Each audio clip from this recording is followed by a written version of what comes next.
प्रतिज्ञापूर्ति। Bhavtosh college में अंग्रेजी पढ़ तो रहा है, पर बिना किसी मन के अंग्रेजी विद्या के प्रति उसके मन में रत्ती भर भी श्रद्धा नहीं है। उसका मानना है कि अंग्रेजी पढ़ पढ़कर ही देश बर्बाद हो गया है। देश में आर्यभाव धीरे धीरे कम होता जा रहा है और अब पुराने सुनहरे दिनों के भारत में लौटने का कोई रास्ता नहीं बचा है। यही कहकर भवतोष अक्सर दुख जताया करता था। रिश्तेदारों के दबाव में उसे मजबूरी में अंग्रेजी पढ़नी पड़ती है, वरना उसकी इच्छा तो नवद्वीप या भटपल्ली जाकर किसी पाठशाला में दाखला लेने की थी। खैर, अंग्रेजी पढ़ने के बावजूद भवतोष जिस तरह अपने आचार व्यवहार और सोच विचार को सुरक्षित रखने में कामयाब रहा है, आजकल के दौर में वैसा कम ही देखने को मिलता है। भवतोष कोलकाता में एक हॉस्टल में रहकर पढ़ाई कर रहा था कि अचानक पूजा की छुट्टियां हो गई। भवतोष ने घर के लिए नए कपड़े खरीदे, बक्सा और पोटली बांधी और घर के लिए निकल पड़ा। उनका गांव कोलकाता से बहुत दूर नहीं था। पूजा बीत गई और पूर्णिमा आई। उस दिन सुबह भवतोष की विधवा माँ गंगा स्नान करने गई थी। गंगा का घाट गांव से थोड़ी दूर है और वहां घर की महिलाओं की काफी भीड़ जुटी थी। स्नान करके जब वे घाट पर चढ़ रही थी, तभी भवतोष की मां ने अपनी एक बचपन की सहेली को देखा जो उपेंद्र बंद्योपाध्याय की पत्नी थी। क्या दीदी, सब ठीक तो है? ये कहकर उपेंद्र बाबू की पत्नी भवतोष की मां के पास आई। दोनों सहेलियों में हालचाल पूछने के बाद उपेंद्र बाबू की पत्नी बोली कि भवतोष घर आया है पर उसकी छुट्टी अभी अब खत्म होने वाली है और फिर वह कोलकाता चला जाएगा। उपेंद्र बाबू की एक सुंदर 13 साल की बेटी है जिसका नाम पुलीना है और लड़की की अभी शादी नहीं हुई है। उपेंद्र बाबू की पत्नी बोली कि देखो दीदी, अगर मेरी पुलीना के साथ तुम्हारे भवतोष की शादी करा दो तो बहुत अच्छा होगा। भवतोष की मां बोली कि मेरी भी बहुत दिनों से यही इच्छा है, बहन पर लड़का शादी करना ही नहीं चाहता तो मैं क्या करूं। कितने ही रिश्ते आए पर लौट गए। अच्छा, एक बार उससे कहकर तो देखो, तुम्हारा बड़ा बेटा है और घर में बहू आएगी तो तुम्हें कितनी खुशी होगी। वो शादी क्यों नहीं करता? भवतोष की मां बोली कि अच्छा कहकर देखेंगी और अगर लड़का राजी हो गया तो इसी अगहन के महीने में शादी हो सकती है। मां जब घर लौटी तो भवतोष बैठक में बैठकर पराशर संहिता का अनुवाद बड़े मन से पढ़ रहा था। मां ने आकर कहा कि बेटा जरा घर के अंदर आ, एक बात करनी है। भवतोष किताब रखकर धीरे धीरे मां के पीछे चल दिया। अपने कमरे में ले जाकर मां ने बेटे से कहा कि बेटा, अब एक शादी ब्याह कर ही ले। तू मेरा बड़ा बेटा है और बहू का मुंह देखने का मेरा पुराना सपना है। मेरी उस साध को पूरा कर दे। जैसा कि बताया, भवतोष पहले शादी के नाम से ही चिढ़ता था। पढ़ाई के दौरान शादी करना ठीक नहीं है या जब तक कमाने न लगो तब तक शादी नहीं करनी चाहिए। भवतोष की ऐसी कोई विलायती आपत्ति नहीं थी। उसकी आपत्ति दूसरी तरह की थी और शास्त्र के हिसाब से भी थी। उसने सुन रखा था और अखबारों में भी पढ़ा था कि आजकल की नई बहुएं अब घर की लक्ष्मी की तरह नहीं रहती। वे बहुत शौकीन और नवाब मिजाज की हो गई है। शास्त्रों के हिसाब से वे पति की भक्ति वगैरह नहीं करती, बल्कि पति के साथ बराबरी का बर्ताव करती है। और भी कई तरह की शिकायतें उसने सुनी थी। पर विधवा मां की जिद के आगे बेचारा क्या करता। मां की आज्ञा को टालने का पाप वो मोल नहीं लेना चाहता था। इसलिए कुछ समय से उसने तय कर लिया था कि मां अगर इस बार कहेगी तो वो शादी कर लेगा, पर वो अपने आदर्शों के हिसाब से ही लड़की चुनेगा। अब इस बारे में भवतोष के अपने कई मौलिक विचार थे जिनसे उसके कमरे के सभी साथी अच्छी तरह वाकिफ थे। रात को खाना खाने के बाद जब छत पर लड़कों की सभा जमती थी और कई सिगरेटों के सिरे एक साथ जल उठते थे, तब अक्सर इस विषय पर चर्चा होती थी। बहस के दौरान भवतोष ने कितनी ही बार कहा है कि अगर मैं कभी शादी करूं तो एक काली और बदसूरत लड़की से करूंगी, क्योंकि सुंदर लड़कियां अक्सर घमंडी होती हैं। वे सास ससुर की सेवा नहीं करती और पति को गुरु नहीं मानती। वे जीवन संगिनी नहीं, बल्कि बस ऐश करने वाली साथी बन जाती है। इसके अलावा वे बहुत शौकीन होती है और अपनी थोड़ी सी खूबसूरती को सजाने संवारने में ही पागल रहती है। उन्हें साबुन चाहिए, सेंट चाहिए, पाउडर चाहिए और अच्छी साड़ियां और ब्लाउज चाहिए, जिससे बेचारे पति की जान आफत में आ जाती है। दूसरा ये कि मैं पढ़ी लिखी लड़की से भी शादी नहीं करूंगा। वे बस उपन यास पढ़ती हैं और कुछ तो लिखती भी हैं। बस ताश खेलती हैं और पति को कविताएं लिखकर चिट्ठियां भेजने में ही दिन बिता देती है, पर घर का काम नहीं करती।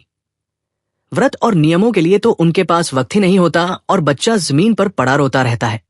ऐसी जोरदार बातें सुनकर कुछ लड़के कहते कि अच्छा भवतोष बाबू, वक्त आने पर देखेंगे कि आप क्या करते हैं। क्योंकि कहना आसान है पर करना मुश्किल। इस शक पर भवतोष आग बबूला होकर कहता कि अच्छा देख लीजिएगा भाई साहब, मेरी जो बात है वही काम है। माँ ने जब बार बार जोर दिया तो भवतोष मान गया। वह बोला कि ठीक है माँ, मैं शादी करूंगा पर खुद लड़की देखकर शादी करूंगा। सुनकर माँ बहुत खुश हुई और बोली कि देख सुनकर शादी करना चाहते हो तो ये तो बहुत अच्छी बात है। एक बहुत ही सुंदर लड़की है, 13 साल की। भवतोष सुनकर चौंक गया और बोला कि बहुत सुंदर है क्या? माँ ने बड़े उत्साह से कहा कि बहुत सुंदर है और उसका चेहरा तो बिल्कुल मूर्ति जैसा है। जैसी नाक है वैसी ही आंखें और वैसी ही भौहें। रंग तो बिल्कुल गुलाब के फूल जैसा है। भवतोष धीरे से गंभीर आवाज में बोला कि उससे तो मैं शादी नहीं करूंगा माँ। माँ सुनकर हैरान रह गई और बोली क्यों, क्या हुआ? सुंदर लड़की से मैं शादी नहीं करूंगा तो फिर कैसी लड़की से शादी करेगा? मैं एक काली और बदसूरत लड़की से शादी करूंगा। भवतोष की आवाज पत्थर की तरह सख्त थी। माँ सुनकर और भी ज्यादा अचंभे में पड़ गई और बोली कि पागल लड़का, हर कोई सुंदर लड़की से शादी करना चाहता है पर सबको मिलती नहीं है। सब करे पर मैं थोड़ा अलग करूंगी। ये कहते हुए भवतोष का चेहरा गर्व से चमक उठा। क्या वो आम लोगों जैसा है और क्या वह सबकी तरह बस सुख के लिए शादी कर रहा है? माँ को थोड़ा दुखी देखकर भवतोष ने उन्हें सारी बात साफ साफ बताई। उसने उन्हें अच्छी तरह समझाया कि सुंदर लड़की आखिर आदर्श हिंदू लक्ष्मी क्यों नहीं हो सकती। अंत में उसने कहा कि उसकी प्रतिज्ञा अटल है और वह अपनी बात से नहीं हटेगा। उस दिन माँ ने और ज्यादा दबाव नहीं डाला और भवतोष की छुट्टियां भी खत्म हो गई थी तो वो कोलकाता के लिए रवाना हो गया। इस घटना के कुछ दिन बाद एक दिन पालकी में बैठकर उपेंद्र बंद्योपाध्याय की पत्नी भवतोष की माँ से मिलने आई। शुरुआती हालचाल और बातचीत के बाद उपेंद्र बाबू की पत्नी ने पूछा कि दीदी क्या भवतोष राजी हुआ? भवतोष की माँ बोली कि शादी के लिए तो मान गया है पर उसकी एक अजीब सी जिद है। वो क्या? माँ ने बताया कि पहले उसने कहा कि मैं खुद देख परख कर शादी करूंगा तो मैंने कहा कि ठीक है, एक बहुत ही सुंदर लड़की है, उसे देखाओ। पर वह कहता है कि मैं सुंदर लड़की से शादी नहीं करूंगा बल्कि एक काली और बदसूरत लड़की चाहता हूं। उपेंद्र बाबू की पत्नी ये सुनकर दंग रह गई और बोली कि ऐसी अजीब मांग तो आज तक नहीं सुनी। वे कुछ देर सोचती रहीं और फिर बोली कि देखो दीदी, तुम एक काम करो, भवतोष को इस शनिवार आने को कहो और उसे लिखो कि जैसा तुम चाहते थे वैसी ही लड़की मिल गई है और उसे देखने आ जाओ। फिर जब वह आए तो रविवार की शाम उसे मेरे यहाँ भेज देना और मैं सब संभालूंगी। भवतोष की मां मान गई और उन्हें लगा कि शायद उपेंद्र बाबू की पत्नी को भरोसा है कि भवतोष पुलिना को देखते ही मना नहीं कर पाएगा, और ये मुमकिन भी था क्योंकि लड़की वाकई बहुत खूबसूरत थी। भवतोष शनिवार को घर आया और अगले दिन दोपहर में एक घोड़ा गाड़ी करके अपने बाल बिखराए हुए गांव के दूसरे छोर पर उपेंद्र बाबू के घर पहुंच गया, क्योंकि उन दिनों के ऋषि मुनि बाल नहीं संवारा करते थे। वहां जाकर पता चला कि उपेंद्र बाबू घर पर नहीं है और किसी काम से बाहर गए हैं। एक युवक ने बड़े आदर के साथ उसे गाड़ी से उतारा और बैठक में बैठाया जो उपेंद्र बाबू का भतीजा था। थोड़ी देर बाद नौकरानी ने आकर खबर दी कि अंदर आना होगा और वो भवतोष के चेहरे को देखकर हल्का सा मुस्कुरा दी। उस युवक के साथ भवतोष घर के अंदर गया और उसे लगा कि घर के नौकर चाकर सब अपनी हंसी छिपाने की कोशिश कर रहे हैं। भवतोष को एक कमरे में ले जाया गया जो बहुत अच्छे से सजा था और बीच में एक आसन बिछा था। आसन के सामने थाली में फल और मिठाइयां सजी थी और थोड़ी दूर पर एक और आसन बिछा था।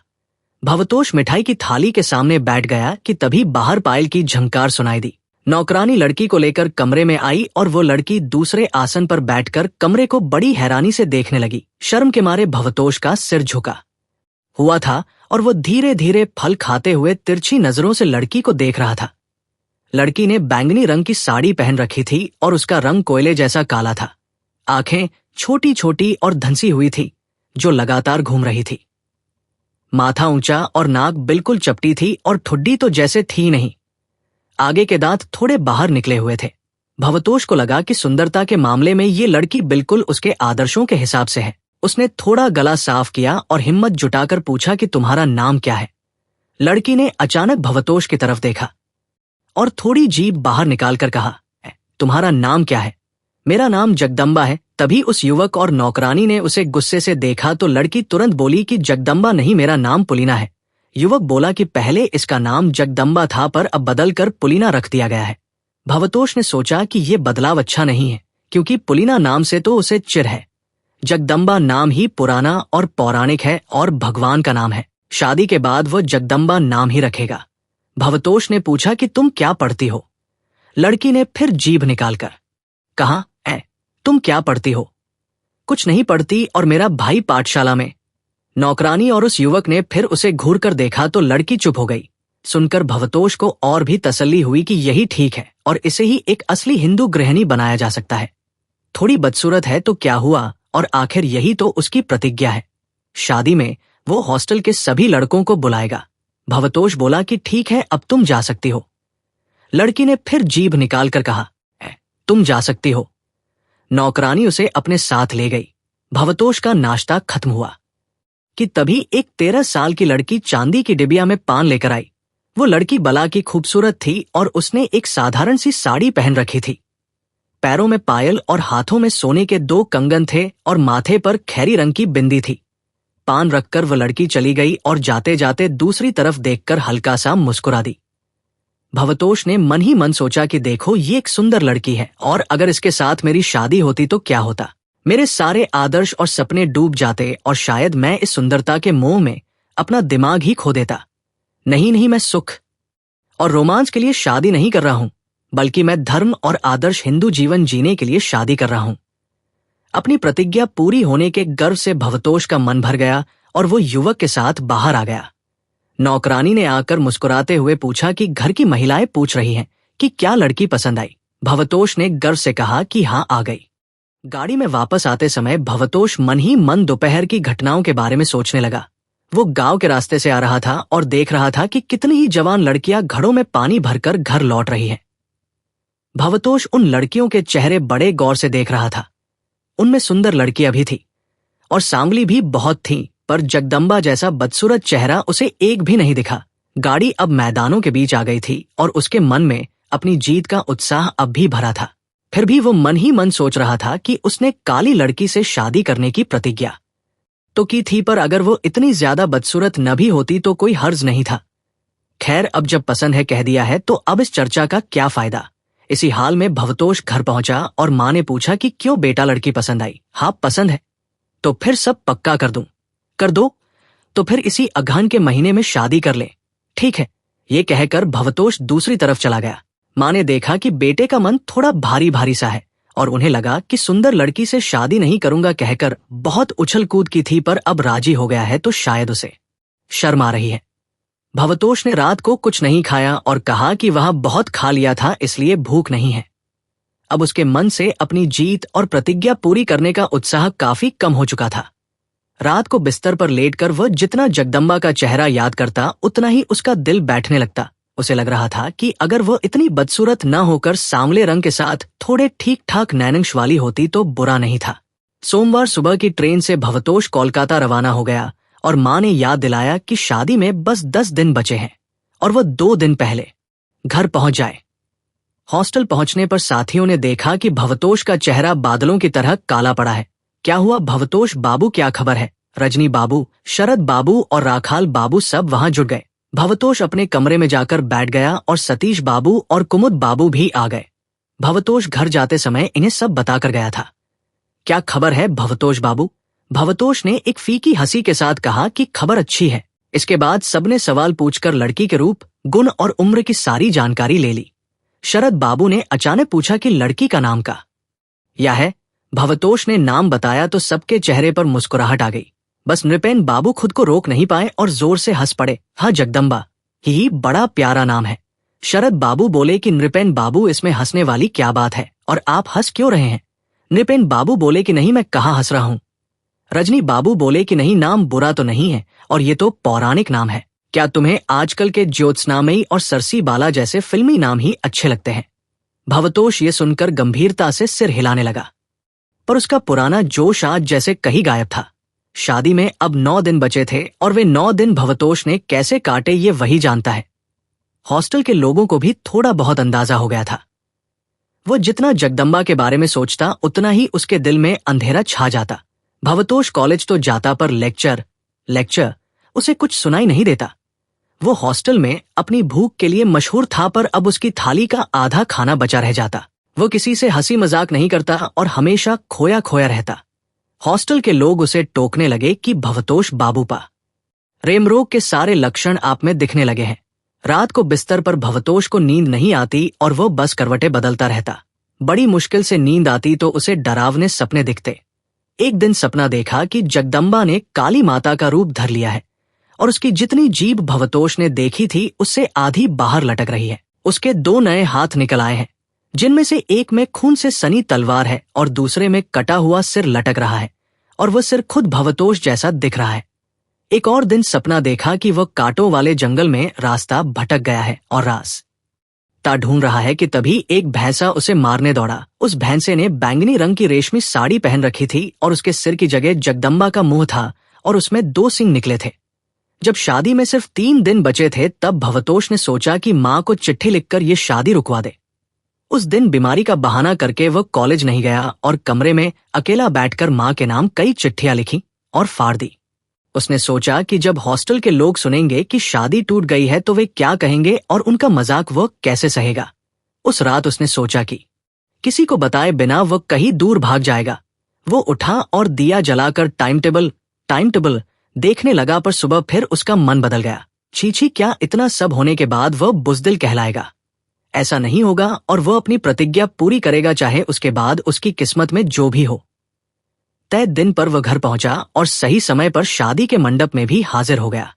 वहां की भीड़, रोशनी और शोर शराबे में 10 दिन बाद उसका मन थोड़ा शांत हुआ।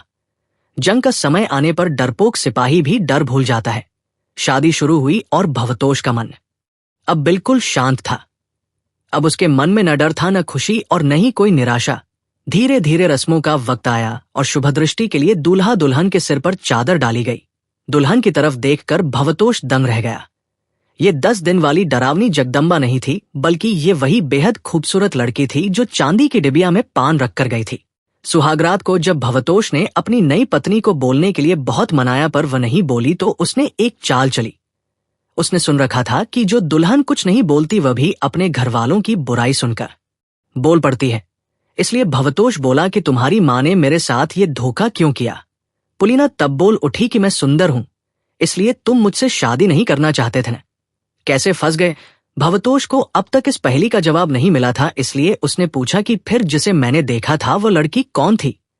वो पड़ोस के कोल्हू की लड़की थी। कैसे फंस गए? इसके बाद ऐसे दिन भी आए जब भवतोष चिट्ठी आने के समय दरवाजे के बाहर खड़ा होकर डाकिया का इंतजार करने लगा। समाप्त।